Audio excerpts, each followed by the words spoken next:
नमस्कार दोस्तों, आज आप देख रहे हैं यूट्यूब चैनल एसएससी गनीपुर बेधा। यदि आप अमानत से संबंधित किसी भी प्रकार के प्रश्न उत्तर चाहते हैं तो यह वीडियो आपके लिए बहुत ही लाभदायक होगा। और इस वीडियो में आज हम बताएंगे अमानत के से संबंधित सभी प्रकार के प्रश्न उत्तर। यह थ्योरी का वीडियो है। इस वीडियो में अमानत से संबंधित थ्योरी जो है इसके पढ़ेंगे। और यदि आप लोग को बहुत अच्छा लगता है चैनल को सब्सक्राइब भी कर ले। और पहला सवाल है कि खेवट नंबर किसे कहते हैं? तो जमींदार के खाता नंबर को खेवट नंबर कहा जाता है। जमींदार को खाता नंबर क्या कहा जाता है? खेवट नंबर। अगला है कि तौजी नंबर किसे कहते हैं? तो जमींदार के सीरियल नंबर को या खेसरा नंबर को या प्लॉट नंबर को तौजी नंबर कहा जाता है। ठीक है। अगला प्रश्न है कि खतियान क्या है?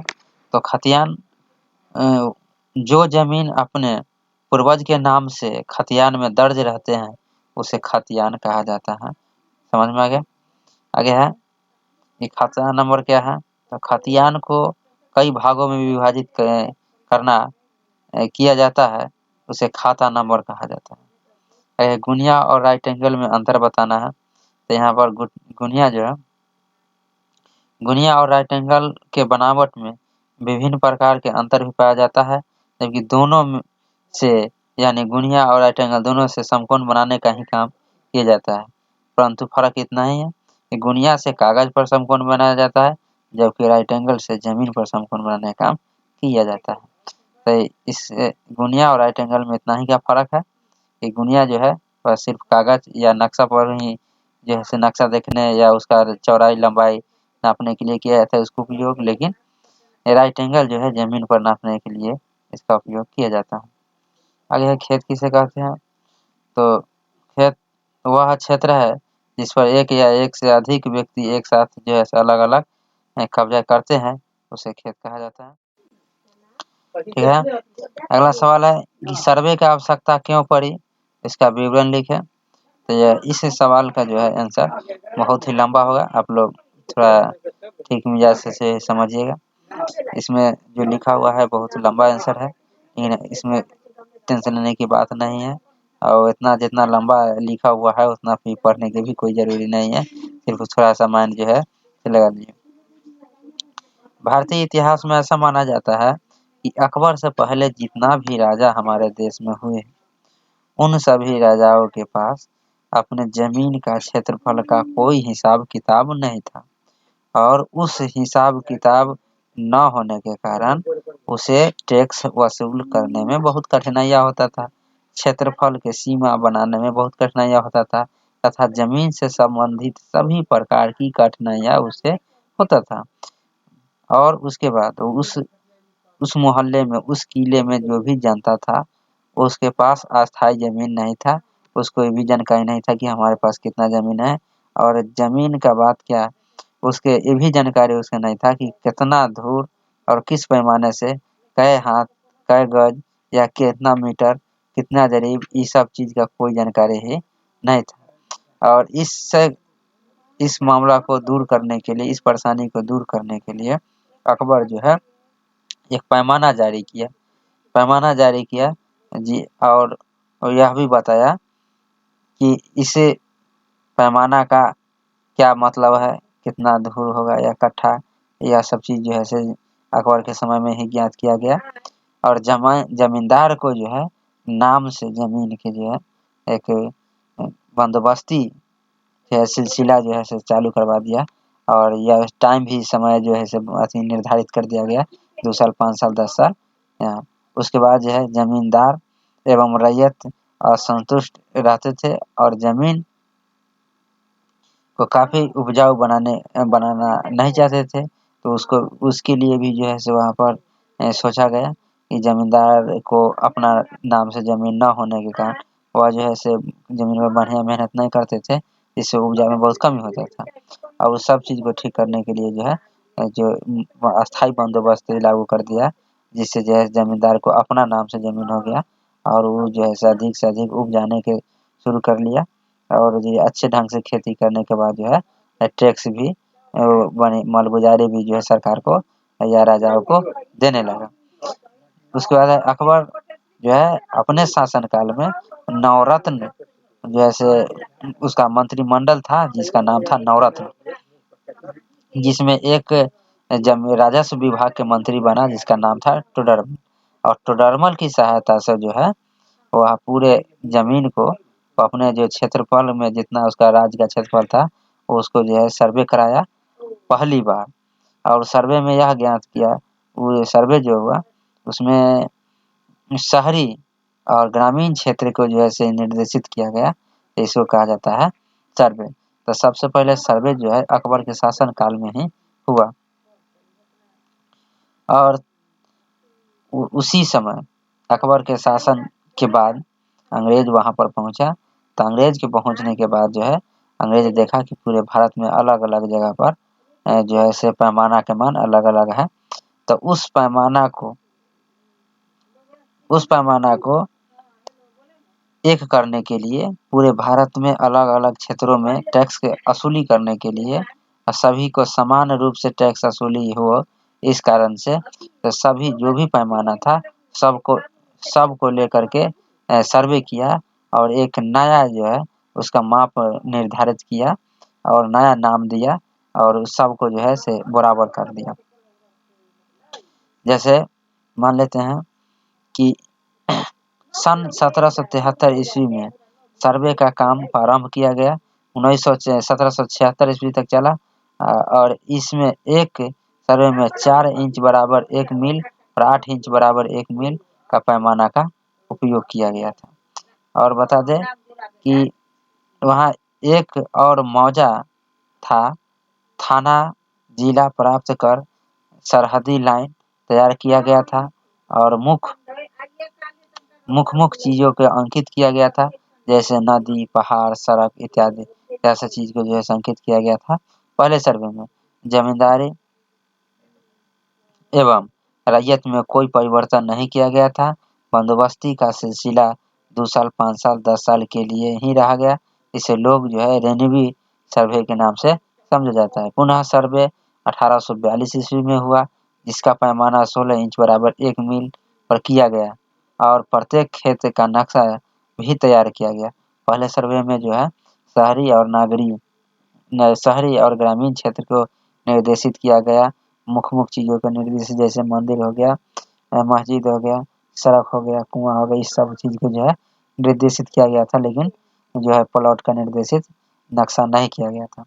दूसरा जो सर्वे हुआ, तीसरा सर्वे जो है 1842 ईस्वी में, तो इसमें जो है से पैमाना 16 इंच बराबर 1 मील का प्रयोग किया गया और प्रत्येक खेत का भी नक्शा तैयार किया गया था। जमींदारों की जमींदारी सदा के लिए बंदोबस्त कर दिया गया था।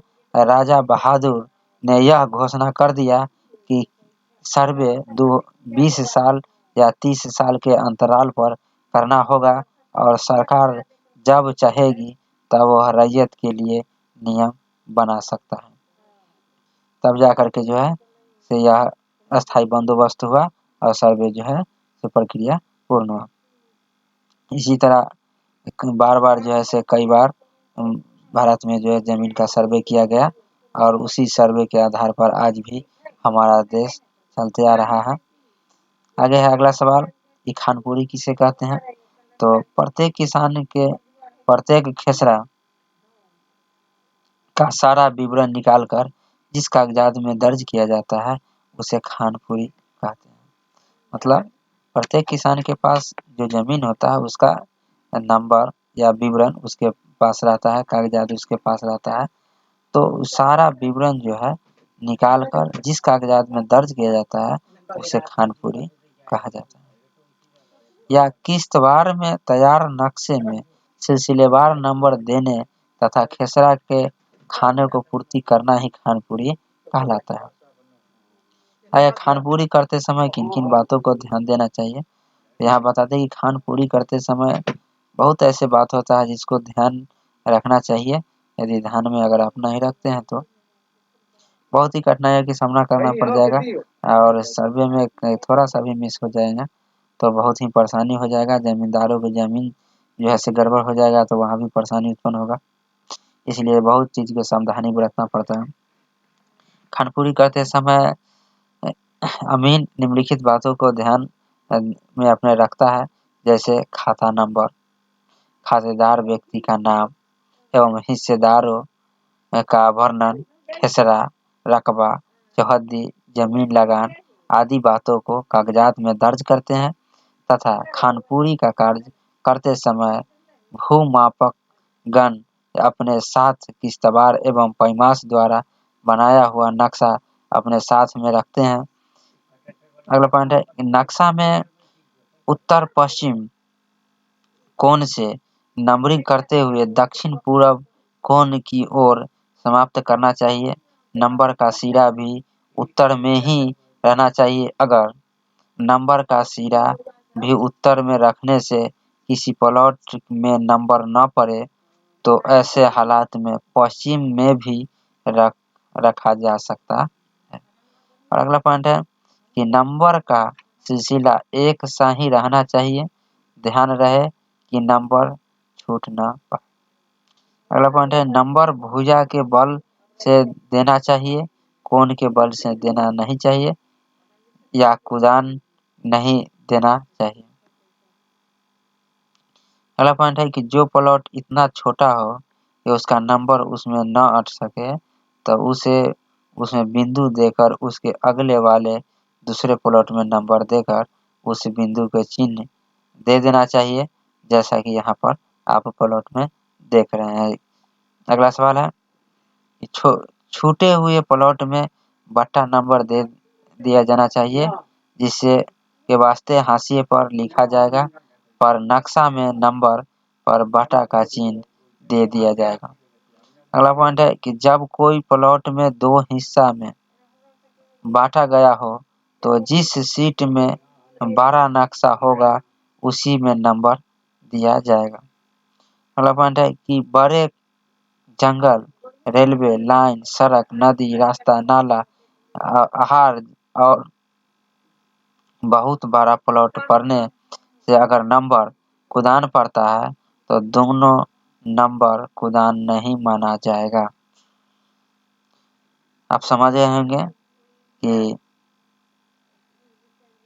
खानपुरी करते समय किन किन बातों को ध्यान में रखना चाहिए।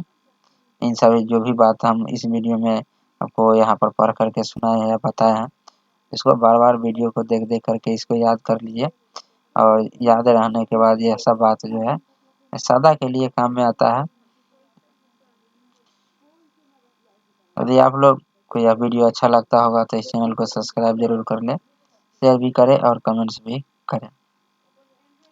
अगला सवाल है कि बट्टा नंबर क्या है। तो अगर कोई प्लॉट खानपुरी करते समय बिना नंबर के ही छूट जाए तो अमीन इस बात को सीट या यादाश्त में पूर्ण रूप से विवरण के साथ लिख लेता है और प्लॉट में बट्टा नंबर का चिन्ह देकर नक्शे के हाशिए पर जिस प्लॉट के नजदीक छूटा हो उस नंबर को लिखकर सिलसिलेवार नंबर पेंसिल से लिख देना चाहिए देता है। जैसे प्लॉट नंबर 20, 25 या 40 के नजदीक कोई नंबर छूट गया हो या वैसे ही हालात में नक्शे के हाशिए पर पेंसिल से 20/1, 25/2 या 40/3 लिख देना चाहिए। यादगारी के लिए खेसरा तथा खतियान के अंतिम पेज पर नक्शा में दे दिया गया है। नंबर देकर खानपुरी कर लेना चाहिए। जब पूरा मौजा का खानपुरी समाप्त हो जाए तो क्रमशः मौजा के अंत वाला नंबर दे देना चाहिए। जैसे कि अगर किसी भी मौजा में कुल 350 प्लॉट नंबर है तो उस पर छूटे हुए प्लॉट 20/351 या 25/352 या 40/353 नक्शे के हाशिए पर स्याही से लिख देना चाहिए तथा नक्शा में क्रमशः 351, 52 या 53 भी लिखा जाए। यहाँ पर ये 51, 52, 53 जो आपको बता रहे हैं वह फिक्स नहीं है कि यही नंबर होगा, जैसे ऐसे ही जो प्लॉट नंबर है वो प्लॉट नंबर वहाँ पर चलेगा जो मौजा में नंबर है। खानपुरी करते समय सिकमी का वर्णन करें। यहाँ बता दें कि यदि कोई किसान किसी दूसरे किसान के 12 वर्ष से अधिक दिनों से शिकमी यानी बटाईदार कर रहा है तो खतियान के खाता नंबर 2 में खातेदार व्यक्ति का नाम प्रथम में लिखकर बटाई जोतने वाले बटाईदार व्यक्ति का नाम लिखा जाता है तथा खतियान के खाता नंबर 2 में 1/2 हिस्सा दर्ज किया जाता है और रैयत के खाता में शिकमी लिखा दिया जाता है। यदि शिकमी जोतने वाला किसान 12 वर्ष से कम या कम दिनों तक और 3 वर्ष से अधिक दिनों तक बटाई जोता रहा है तो खतियान के खाता नंबर 2 में उसका नाम लिखकर कोई भी हिस्सा दर्ज नहीं किया जाता है तथा रैयत के खाता में गैर शिकमी लिखकर दर्ज किया जाता है। अगला प्रश्न है कि खानपुरी करते समय अमीन को किन किन बातों को ध्यान रखना चाहिए। तो इससे पहले वाले प्रश्न में आप देखबे किए हैं कि अमीन खानपुरी करता है यानी खाना भरता है। खाना यानी अमीन नक्शा बना करके और प्लॉट नंबर जिसके पे आता है तो उस समय किन किन बातों को ध्यान देना चाहिए। तो खानपुरी करते समय अमीन को निम्नलिखित बातों पर ध्यान देना चाहिए। फिर से थोड़ा दोहरा लेते हैं इसको। एक में है खानपुरी का काम उत्तर पश्चिम के कोण से शुरू करके दक्षिण पूर्व की कोण तक जाना चाहिए और अंक या अक्षर को हमेशा उत्तर दिशा से लिखना चाहिए। खानपुरी करते समय किसी खेसरा नंबर लिखने में छूट ना पाए इस बात को भी ध्यान देना चाहिए। और किसी खेसरा का क्षेत्रफल खानपुरी करते समय 3 अमीन मिलकर किसी क्षेत्र को क्षेत्रफल निकालते हैं और तीनों अमीन का निकाला हुआ क्षेत्रफल अगर थोड़ा बहुत का अंतर होता है तो तीनों अमीन को एक जगह जोड़ करके क्षेत्रफल को जोड़ करके औसत निकाल करके लिख देना चाहिए। अगला पॉइंट है किसी क्षेत्र का क्षेत्रफल निकालते समय आधा से अधिक अंक आता है तो उसे 1 मान लिया चाहिए तो आधा से कम अंक आता है तो उसे 0 मान लेना चाहिए। खानपुरी करते समय खाता खेसरा मिल जाता है तो अमीन अपने यक्षस्थ तालिका में खातेदार व्यक्ति का नाम लिखकर पूर्व सर्वे का खेसरा नंबर लिख देते हैं। अगर अमीन खानपुरी का काम करते समय अपने पास तेरी रखते हैं या खानपुरी करते समय हिस्सेदारों का पता नहीं चलता है तो अमीन वंशावली तैयार कर कुर्सीनामा बनाते हैं। अगला प्रश्न है कि अधिकार एवं अभिलेख से क्या समझते हैं। तो अमीन के नदनियत को अधिकार कहते हैं। जैसे कोई व्यक्ति खरीद कर प्राप्त किया करता है तो उसे अधिकार कहते हैं। उसी जमीन का मानचित्र तैयार कर देना एवं जमीन के मुख्य चीजों को खतियान में दर्ज कर देना ही अभिलेख कहलाता है। जैसे खातेदार व्यक्ति का नाम, हिस्सेदारों का वर्णन, खाता नंबर, रैयत का लगान, खेसरा नंबर या काफियत नंबर, यह सब चीज जो है इसे दर्ज करना जरूरी है। आगे है अनुसूचित क्या है या 1994 रजिस्टर 2 से क्या समझते हैं तथा यह रजिस्टर किस कार्यालय में रहता है। रजिस्टर 2 एक रजिस्टर है। इस रजिस्टर के पन्ने में होल्डिंग में 14 अनुसूचित या 1594 लिखा रहता है। इसी रजिस्टर में कुल 100 से लेकर 200 तक पृष्ठ होते हैं। यदि इस मौजे का क्षेत्रफल बहुत अधिक हो तो उस मौजे के लिए 2 या 3 रजिस्टर बनाया जाता है। इस रजिस्टर में प्रत्येक रैयत के नाम, खाता नंबर, रकबा, हल्का, लगान आदि लिखा जाता है। इसी अमीन का दाखिल खारिज हो जाने के बाद काबिजदार व्यक्ति का नाम से दाखिल खारिज हुआ है। इसका नाम लिखा जाता है तथा प्रत्येक वर्ष का भुगतान किया जाता है तथा यह भी रजिस्टर अंचल के अंचल अधिकारी यानी सीओ के पास रहता है। अगला सवाल है कुदान नंबर क्या है? खानपुरी करते समय कभी-कभी ऐसा खेत आ जाता है कि उस खेसरा नंबर या उसे नहीं भरा जाता है तो बाद वाला खेत में दशमलव का चिन्ह देकर उसका खेसरा नंबर भर दिया जाता है, उसे ही कुदान नंबर कहा जाता है। यहाँ पर यह अब वंशावली है बनाया हुआ, आप लोग वंशावली से भला ही परिचित होंगे। वंशावली यदि मान लेते हैं किसी कोई एक व्यक्ति है तो उसको 2 बेटा हुआ, तो यहाँ पर यह देख रहे हैं इस तरह का चिन्ह बना करके उस 2 के नाम लिखा, फिर एक बेटा का जैसे फिर एक बेटा हुआ तो यहाँ पर यह लिखा गया, और इस तरह से जो है वंशावली बनाया जाता है। आगे है पुत्र और पिता में आपसी अधिकार क्या होता है? तो पिता के रहते पुत्र का कोई अधिकार नहीं होता है, लेकिन मौरोसी जमीन यानी पुश्तैनी जमीन में पिता के बराबर ही पुत्र का अधिकार होता है। और बता दें सर्वे के नियम के अनुसार दादा के संपत्ति में पिता का जितना अधिकार होता है उतना ही पौत्र का भी अधिकार होता है। आगे मुस्लिम में क्या अधिकार होता है? तो मुस्लिम में संविधान में पिता के रहते हुए पुत्र का कोई भी अधिकार नहीं होता है, लेकिन पिता के मृत्यु के बाद पुत्र का 10 आना हिस्सा होता है और पत्नी का 2 आना हिस्सा होता है तथा पुत्री का 4 आना हिस्सा होता है। यानी उसका पत्नी होगा, अगर किसी का पिता मर गया है तो उसका पुत्र के 10 आना हिस्सा होगा और उसका पत्नी को 2 आना तथा पुत्री के जो है 4 आना हिस्सा बनेगा। यह मुस्लिम धर्म में ऐसा अधिकार है।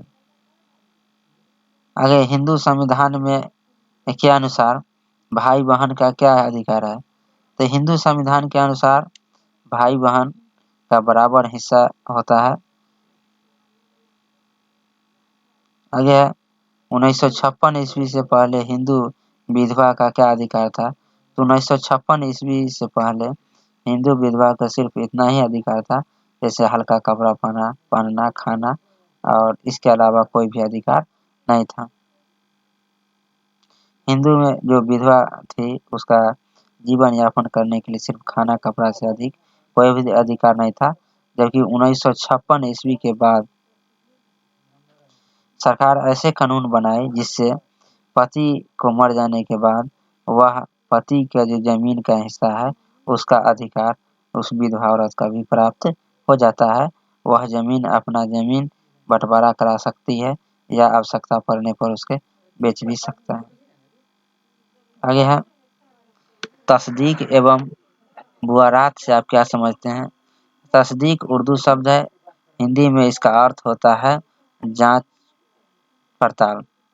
सर्वे के अंतिम चरण में तस्दीक जिस गांव का या मौजा का होता है, सबसे पहले उस गांव में अमीन जाकर ढिंढोरा पिटवा देता है, यानी कह देता है कि आज तस्दीक का काम होने वाला है, और सारे रैयत सभी को अपने अपने जमीन पर रहना अति आवश्यक होता है।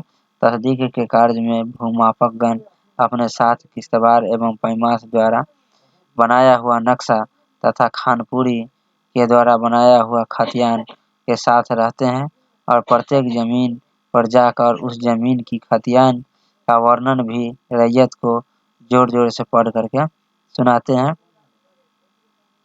उसे अपने ही तालिका में लिख लेते हैं तथा अपने बड़े-बड़े पदाधिकारी से सलाह लेकर के यदि किसी प्रकार की गलती हो गया हो या मिस्टेक हो गया हो यहाँ पर, या कोई चीज़ उसमें छूट गया हो, तो उसको सलाह लेकर के जो है समस्या का समाधान करेगा। और उस इसका कार्य समाप्त होने के बाद 10 या 15 दिन के बाद जो है बुआरात का कार्य शुरू होता है। बुआरात का कार्य शुरू होने से प्रत्येक गलती पर अमीन अपने से बड़े अधिकारी से मिलकर सलाह लेकर वह पहचानकर्ता की सहायता से सुधार करते हैं। तस्दीक के बाद प्रत्येक गलती को दोबारा जांच सुधार की प्रक्रिया शुरू होता है, उसको बुआरात कहते हैं। पहले जो जांच की जो प्रक्रिया है उसको तस्दीक कहा जाता है, और तस्दीक के बाद जो जांच की प्रक्रिया जिसको बुआरात कहा जाता है। अगला सवाल है कि दाखिल खारिज से आप क्या समझते हैं? दाखिल खारिज का अर्थ होता है किसी दूसरे के अधिकार को अपना अधिकार, यानी कोई आदमी अपना जमीन जो है से खरीदता है, तो अगला जो व्यक्ति है जिससे खरीदते हैं उसका जमीन का दाखिल खारिज होता है, यानी उसका नाम काट दिया जाता है, खारिज कर दिया जाता है, और खरीदने वाला व्यक्ति का नाम उसमें दर्ज कर दिया जाता है, यानी दाखिल किया जाता है। खरीदने वाला व्यक्ति के नाम दाखिल तथा बेचने वाला व्यक्ति के नाम को खारिज कर दिया जाता है। इसे कहा जाता है दाखिल खारिज। आगे है कि चकबंदी किसे कहते हैं? तो छोटे छोटे खेत को एक बड़ा चक में जोड़ करके एक बड़ा खेत बना दिया जाता है, ऐसी प्रक्रिया को चकबंदी कहा जाता है। चकबंदी के लिए बिहार प्रांत में कब कानून जो है से बनाया गया था? इसके लिए जो है 1956 ईस्वी में कानून बनाया गया था। अगला सवाल, चकबंदी के लिए बिहार प्रांतों में प्रथम किस स्थानों से कार्य शुरू किया जाता था? तो पटना जिला के अंतर्गत बिहार शरीफ के अनुमंडल में गेटसराय ब्लॉक के से यह कार्य जो है शुरू किया गया था, और जो अभी नालंदा जिला के अंतर्गत आता है। खतियान से आप क्या समझते हैं तथा यह कितने प्रकार के होते हैं? तो खतियान निम्नलिखित प्रकार के होते हैं। जिस कागजात में रैयत का अधिकार या प्लॉट का पूरा विवरण दिया जाता है उसे खतियान कहते हैं। यह 13 प्रकार के होता है। खतियान जो है 13 प्रकार के होता है। एक में है केसर हिंद खतियान।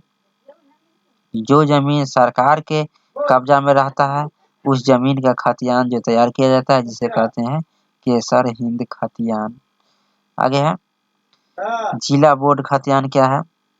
तो जो जमीन जिला बोर्ड के अधीन में रहता है उस जमीन के लिए जो खतियान तैयार किया जाता है उसे जिला बोर्ड खतियान कहते हैं। ठीक है। आगे है बकासत या मालकीय खतियान क्या है? तो जमींदारों के समय जमींदारी के लिए जो खतियान तैयार किया जाता है तो उसे जो है मालकीय या बकासत खतियान कहते हैं। अगला सवाल है कि जियारात खतियान क्या है? जमींदारों के लिए खतियान तैयार किया जाता है उसे जियारात खतियान कहा जाता।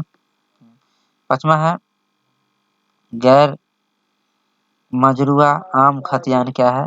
तो प्रत्येक मौजे में ऐसा कुछ जमीन होता है जो प्रत्येक रैयत के लिए कुछ न कुछ कब्जा या हक में रहता है, उसे जमीन को जो है कि जो खतियान तैयार किया जाता है उसे गैर मजरूआ आम खतियान जो है से कहा जाता है।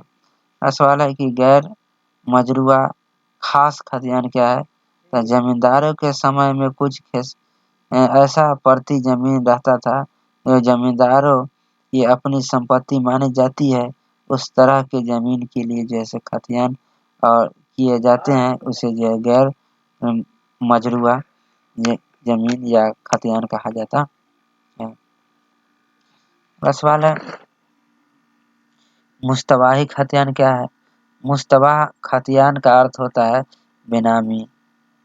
कभी कभी किसी मौजे में कोई हिस्सा। अगला सवाल है कि मुस्तबाही खतियान क्या है? मुस्तबाही खतियान का अर्थ होता है बेनामी संपत्ति। कभी कभी किसी मौजे में कोई हिस्सा पता नहीं चलता है, अर्थात वह रैयत मौजा छोड़कर अन्य किसी दूसरे जगह चला जाता है, वैसे ही जगह के लिए जो खतियान बनाया जाता है उसे मुस्तबाही खतियान कहा जाता है। और अगला है संवर्ध खतियान क्या है? तो किसी क्षेत्र में सरकार मालगुजारी इस प्रकार लगाता है कि प्रति वर्ष जमीन का मालगुजारी कुछ अधिक और अंत में लिया जाता है, तो इस तरह के जमीन के लिए जो खतियान बनाया जाता है तो उसे संवर्ध खतियान कहा जाता है। आगे है मेली लगान खतियान क्या है, तो जिस जमीन का लगान नगद रुपया न लेकर सरकार अनाज लेती है, वैसे जमीन के लिए खतियान को मेली लगान खतियान कहते हैं। आगे रैयत खतियान क्या है, रैयत के लिए जो खतियान तैयार किया जाता है उसे रैयत खतियान कहते हैं। अगला है सिकमी खतियान क्या है, तो जो जमीन सिकमी रैयतों के लिए अधिकार में है उसके लिए जो खतियान बनता है उसे सिकमी खतियान कहा जाता है। सिकमी खतियान बटेदार के लिए होता है। आगे है तनाजा खतियान क्या है, जिस जमीन में किसी प्रकार का टुकड़ा का पता नहीं चलता है तो उसके वास्तव में यह जमीन किसी रैयत का है, तो इस तरह के जमीन के लिए जो खतियान तैयार किया जाता है उसे जो है तनाजा खतियान कहा जाता है। आगे है बकासत खतियान क्या है, तो बकासत खतियान का अर्थ होता है ठेकेदारी, दूसरे आदमी को अपना जमीन आबादी के लिए दिया जाता है, उस तरह के जमीन के लिए जो खतियान तैयार किया जाता है उसे बकासत खतियान कहा जाता है। बकासत का मतलब होता है कि यदि कोई रैयत जो है, कोई जमींदार जो है अपना खेत जोतने में नहीं सकता है तो ठेकेदारी के तौर पर जो है किसी दूसरे व्यक्ति को दे देता है ताकि वह जमीन को जोत करके अच्छा कर दे और वह उपजा करके खाए। तो वैसे ही जमीन को जो है उसके लिए जो सरकार खतियान तैयार करता है उसको बकासत खतियान कहा जाता है। अगला सवाल है कि फिरनी पथ क्या है, तो फिरनी पथ गांव के चारों ओर बनाया जाता है ताकि गांव के सभी ओर से ग्रामवासियों के आवागमन अर्थात आने जाने में की सुविधा जो है उपलब्ध रहेगा। गांव की बाहरी सुविधा या बाहर से आकर उसके अनुसार फिरनी पथ बनाया जाता है। ये फिरनी पथ के नंबर पथ के नज़दीक में नेशनल हाईवे या रेलवे स्टेशन जुड़ा होना चाहिए ताकि ग्रामवासियों को किसी भी समय आने जाने की सुविधा में कठिनाई न हो। आगे चकबंदी पदाधिकारी गांव में जाकर समिति का गठन करते हैं कैसे, चकबंदी पदाधिकारी गांव में जाकर के जो है से ढिंढोरा पिटवा करके या पूरे में किसी भी माध्यम से जानकारी दे करके रैयतों को सूचित किया जाता है कि सभी रैयत उपस्थित होकर के अपना जमीन को पर एकत्रित हो, स्थान पर एकत्रित हो जाने के बाद जो है गांव में सहमति से 7 या 9 सदस्य को एक कमेटी चुना जाता है और वह चकबंदी पदाधिकारी भी उसमें शामिल रहते हैं। उसके बाद इसी तरह से गांव के सलाह के बाद समिति का गठन करते हैं और समिति के गठन होने के बाद जो है वहाँ पर नंबरिंग जो है तय किया जाता है और फाइनल जैसे रिपोर्ट तैयार कर दिया जाता है। चकबंदी के कुछ कार्यकर्ताओं को भी नाम इसमें लिखा जाता है जैसे चेयरमैन, ड्राफ्टमैन, चपरासी, प्रधान लिपिक, सहायक चकबंदी पदाधिकारी, अमीन, पेशकार, सहायक लिपिक, चकबंदी पदाधिकारी, चकबंदी निर्देशक, यह सब चीज़ जो है उसमें चुना जाता है और सभी को अलग-अलग जो है काम दिया जाता है और यह सभी काम एक ही व्यक्ति के हाथ में नहीं होता है। यदि एक ही व्यक्ति के हाथ में होता तो वह जो है से गड़बड़ भी कर देगा या किसी भी खेत को छोट-बड़ भी कर सकता है या किसी भी तरह की परेशानी भी बढ़ा सकता है या आपसी जो है विवाद का भी जो है यहाँ पर सामना करना पड़ जाता है। इसको दूर करने के लिए जो है सभी पदाधिकारी 9 या 10 जो है पदाधिकारी टीम जो है सो बनाया जाता है और उसको जो है कार्य को संचालन करने में उपयोग किया जाता है। आगे है रकबा मिलान फॉर्म क्या है, तो एक पूरे मौजे में नक्शा या कुल रकबा जो है से लिख कर क्रमशः एक प्लॉट से अंतिम प्लॉट तक नक्शा का रकबा मिलाते हैं हुए प्लॉट का नंबर एवं रकबा जिस कागजात में लिखी जाती है उसे जोड़कर यह देखा जाता है कि पूरे मौजे का रकबा कितना होगा, अर्थात प्रत्येक प्लॉट का रकबा निकाल कर जिस फॉर्म पर लिखा जाता है उसे रकबा मिलान फॉर्म भी कहा जाता है। प्लस वाले की धारा 103 क्या है? तब खेसरा फॉर्म 23 में डीसी कैंप खुलता है। अगर आपका जमीन में सर्वे के समय कोई गड़बड़ी हुआ हो तो उसमें 1 रुपया 15 पैसा का टिकट लगा करके 59 दिन के अंदर आवेदन दे करके उस आवेदन पत्र पर विचार करके डीसी कैंप के धारा 103 के तहत आपको फैसला दिया जा सकता है। आगे है धारा 105 क्या है? तो गत सर्वे में मौजे का नक्शा जैसा रहता है वैसा ही रहेगा। तो इस कानून को, इस जो नियम है उसको धारा 105 कहते हैं। और यदि किसी प्रकार के आपको खतियान में या खतियान से नक्शा बनाने में जो है से गड़बड़ी हुआ हो, यदि आपको लगता है कि गलत है, तो आप कंप्लेंट करने के लिए धारा 103 के तहत जो है से यहाँ पर दे सकते हैं और यह 59 दिन के अंदर ही होता है।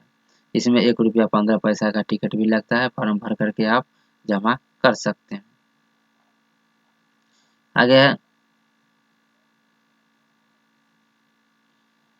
धारा 106 क्या है? तो छिंद एराजी या जिस गांव का पैमाइश हो रहा हो उसके अंदर दूसरे गांव के जो जमीन उसमें आ जाता है उसे छिंद एराजी कहते हैं। किंतु प्लॉट का नंबर देना मौजे के सिलसिला के अनुसार ही चलेगा। यदि उस गांव को छिंद एराजी जमीन के लिए जो खतियान बनेगा उसे धारा 106 के तहत दर्ज की जाएगी। आगे है कि बैंक लूफा से आप क्या समझते हैं?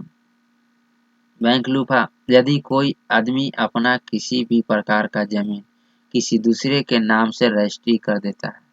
रजिस्ट्री से कागजात में यह दर्शा दिया जाता है कि अमुक वर्ष, अमुक माह यानी अमुक दिन, किसी दिन जो रुपया लेकर जमीन लिख रहा है, यदि उस समय पर पैसा वापस नहीं करता हूँ तो वह सदा के लिए जमीन उसके नाम से कर दिया जाएगा और इसमें मेरी और मेरे परिवार की ओर से कोई आपत्ति नहीं होगी। ऐसे जो कागजात बनाए जाते हैं उसके बैंक लूफा कहा जाता है। यदि जमीन पर किसी प्राइवेट लोगों से, किसी दूसरे व्यक्ति से जैसे पैसा उठाया जाता है तो रजिस्ट्री ऑफिस में जाकर के इसका कागजात बनता है कि यदि अगर पैसा टाइम पर वो नहीं देता है तो यह जो है जमीन जो है जिसको नाम से हम रजिस्ट्री किए उसका हो जाएगा, उसका दाखिल खारिज हो जाएगा, सदा के लिए उसका जमीन हो जाएगा यदि पैसा चुकता नहीं करते हैं। तो ऐसे कागजात बनने को जो है इसको कहते हैं बैंक लूफा।